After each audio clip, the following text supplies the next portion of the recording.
That black coat looks really good for myself. Kinda looks flat on him. Hi everyone, welcome back. Today I have the 1/7 scale figure of Shinji from the radioeva series Part 2 version by hobbymax. I've collected the rest of the gang from this series, and Shinji is the last to be released. Thankfully he's here now, and I can finally fill up that gap in the shelf. So without further ado, let's open him up. I got Shinji from H-Poi Taobao, which was cheaper for me compared to the other platforms like AmiAmi and Hobby Genki. This figure was actually received back in 2024, but after doing the video footage, it took me some time to put the video together. So here it is. Better late than never. Just like the other radioeva Part 2 figures, Shinji is in a transparent plastic box with photos of the figure on two sides. It's simple yet fancy, just like Outer's style of figure boxes. The box also came with a little present since I got this from H-Poi Taobao. I don't know why, but they gave a free postcard of Asuka. It's free, so I'll take it. Now, opening this box up and taking the figure out. Just like the other radioeva Part 2 figures, the inside of the box also has the printed cardboard with photos of the figure reflected on the outer side. It also comes with this note from hobbymax, which is in Japanese, so no idea what it's saying, as well as this note with simple assembly instructions.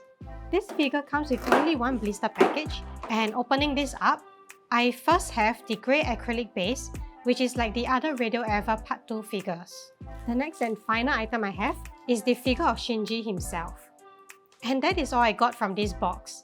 Now to assemble Shinji. For assembly, we just gotta set him on the base. Under Shinji's shoes, there are holes, and these holes slot into the metal packs on the base. I find it a bit tight to slot the radioeva Part 2 figures into their base, and Shinji is the same. He fits snugly, but requires quite a bit of force regardless. With that, I have the 1/7 scale figure of Shinji from the radioeva Part 2 series by hobbymax, fully assembled. That black coat looks really good for myself. Kinda looks flat on him. Just kidding. It's probably too long for me. At 1/7 scale, Shinji is 26 cm high, and the coat just makes him look tall. At this scale, he has a good size for a good amount of details in the sculpt. Zooming into the figure, starting from the top, I feel that because of his simple hair and expression, Shinji looks the most plain compared to the rest of the radioeva Part 2 gang. In fact, I can't help but feel that his head sculpt was only made for this one specific angle. From the front, I feel his nose disappears even though I know there is a slight shadow that tells me that it's there. Also, from the side, his face looks very pointy.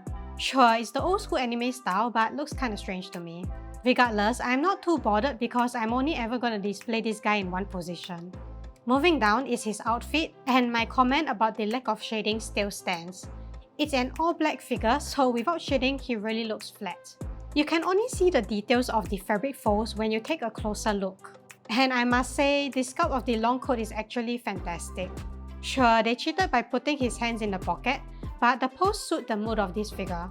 The only pop of color introduced on his outfit is this purple and green print on the shirt, but even that has quite a dark color.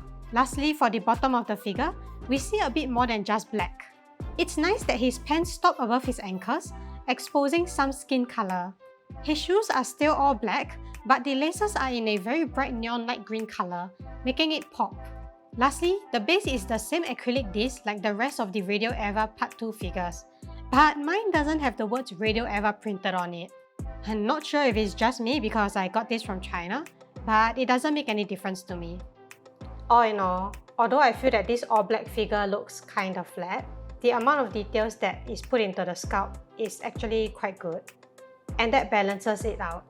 However, in terms of color scheme, I kind of prefer the version 1 Shinji more. This figure would have been perfect if they had just added some shading. Oh wells. Because of that, compared to the rest of the figures from this series, sadly, Shinji is my least favorite. Despite that, I find his pose to be very cool and photogenic, so I feel he is still quite essential to fit in with the rest of these walking figures. Let me know in the comments below what you think. He's quite a good quality figure and is of a better value, especially at the bin price. Anyway, that's all for today's video.